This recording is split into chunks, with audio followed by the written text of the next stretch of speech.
반갑습니다. 17일 금요일입니다. 새벽을 하나님께 올려드립니다. 사랑의 열매 함께 찬양 부르십니다.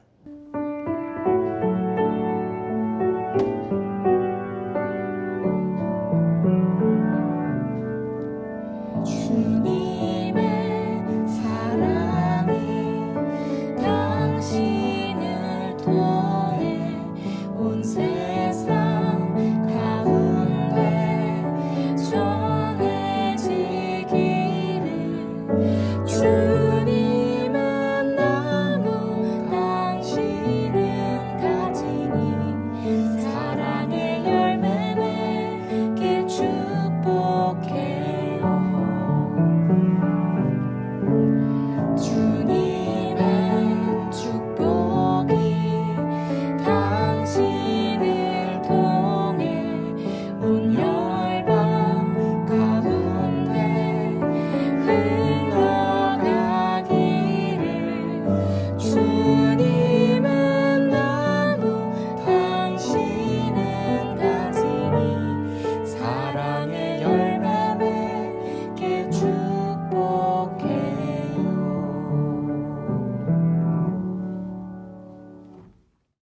오늘 말씀은 창세기 31장 14절에서 20절까지의 말씀입니다. 함께 읽겠습니다. 라헬과 레아가 그에게 대답하여 이르되 우리가 우리 아버지 집에서 무슨 분깃이나 유산이 있으리요? 아버지가 우리를 팔고 우리의 돈을 다 먹어버렸으니 아버지가 우리를 외국인처럼 여기는 것이 아닌가? 하나님이 우리 아버지에게서 취하여 가신 재물은 우리와 우리 자식의 것이니 이제 하나님이 당신에게 이르신 일을 다 준행하라.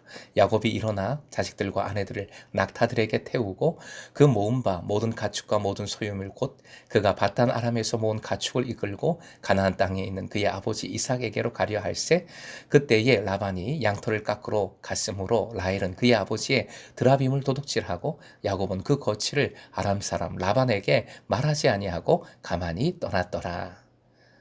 오늘의 기도 제목 완전히 주님만 붙드는 믿음으로 살아갈 때 형통하게 하소서.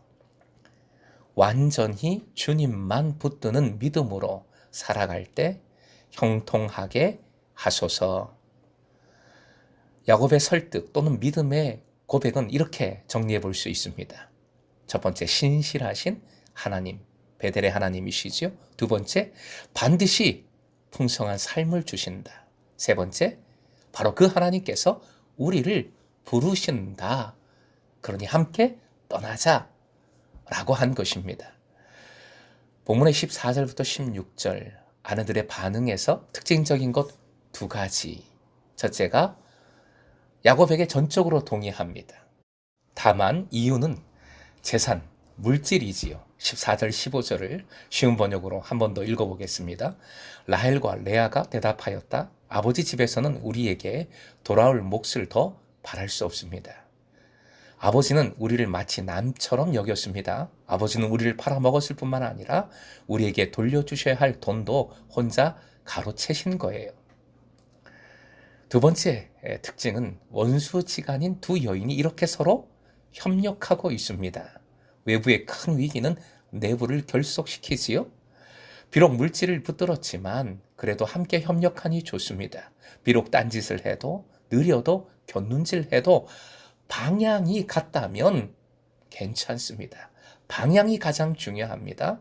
지금 야곱과 두 아내는 같은 방향, 주님께서 원하시는 방향으로 나아가고 있으니 괜찮습니다. 삶의 방향을 제대로 잡을 때, 주님께로 돌이킬 때 관계가 회복되고 소망이 있는 겁니다. 7절, 놀랍도록 빠르게 움직입니다. 19절부터 20절이 그 이유일 겁니다. 라반이 절대 그냥 보내줄 리 없습니다. 그리하여 야곱은 라반이 양털 깎으러 나갔을 때 그 기회를 놓치지 않고 빠르게 움직여서 몰래 떠납니다. 18절, 그 모은 바 모든 가축과 모든 소유물 곧 그가 밧다람에서 모은 가축을 이끌고 라는 표현이 나옵니다. 이 표현과 창세기 12장 아브라함이 떠날 때의 말씀을 비교해 봅니다. 창세기 12장 5절 화면 보시고 함께 읽겠습니다. 아브라함이 그의 아내 사레와 조카 롯과 하란에서 모은 모든 소유와 얻은 사람들을 이끌고 가나안 땅으로 가려고 떠나서 마침내 가나안 땅에 들어갔더라. 아브라함이 믿음으로 떠난 발걸음의 모습과 오늘 본문의 표현은 동일하게 묘사하고 있는 겁니다. 결국 무엇을 보여주고자 합니까?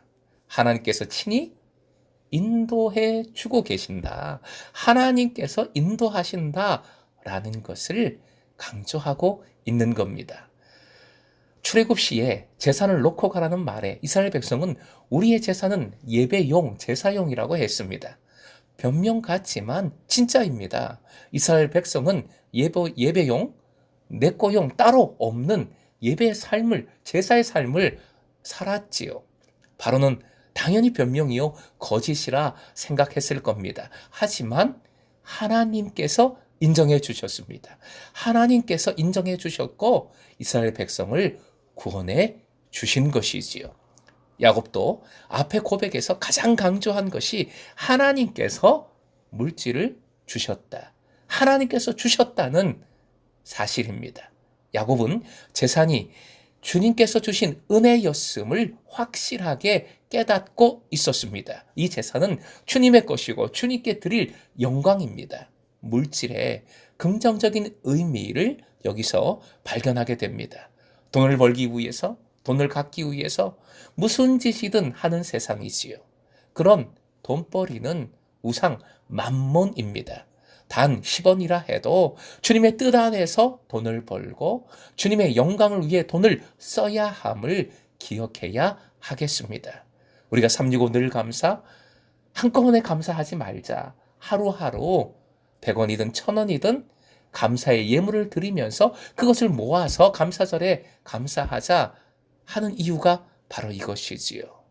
하루하루 나의 삶 속에서 내 물질, 내가 가진 모든 것 주님께서 주신 은혜입니다. 라는 믿음으로, 고백으로, 감사함으로 하나님께 올려드리는 것, 바로 365 늘 감사, 물질을 주님 안에서 사용하는 가장 좋은 모습이라 할 수 있겠습니다. 그런데 19절 라헬이 라반의 드라빔을 슬쩍합니다. 드라빔 우상이지요. 작은 휴대용 가정의 수호신입니다. 여행의 안전을 지키고 물질을 지키고 다산을 주관하는 신입니다. 야곱의 믿음의 고백을 들었음에도 라헬은 한 손에 주님, 한 손엔 드라빔을 쥐고 있습니다. 드라빔 때문에 오히려 후에 큰일 날 뻔하지요. 16절에 나오는 표현이 있습니다. 화면 보시고 함께요. 이제 하나님이 당신에게 이르신 일을 다 준행하라. 이래놓고 드라빔을 챙겼으니 어쩌면 좋습니까? 이 표현 물론 믿음으로 한 말은 아니지만 이 자체가 우리에게 큰 도전이 되는 말씀입니다. 사랑하는 금성의 제자 여러분, 일부가 아니라 다 준행하십시다. 한 손엔 물질, 한 손엔 주님, 양다리. 이 모습은 결코 행복할 수 없는 삶입니다. 두 손 모두 들고 주님을 경배하며 두 손 모두 들고 주님만을 붙들고 주님만을 의지하십시오. 오늘도 온전히 완전히 주님만을 붙들고 주님만을 전적으로 의지함으로 주님의 채우심을 풍성히 누리고 주님의 승리를 나의 승리로 누리시길 주님의 이름으로 축원드립니다.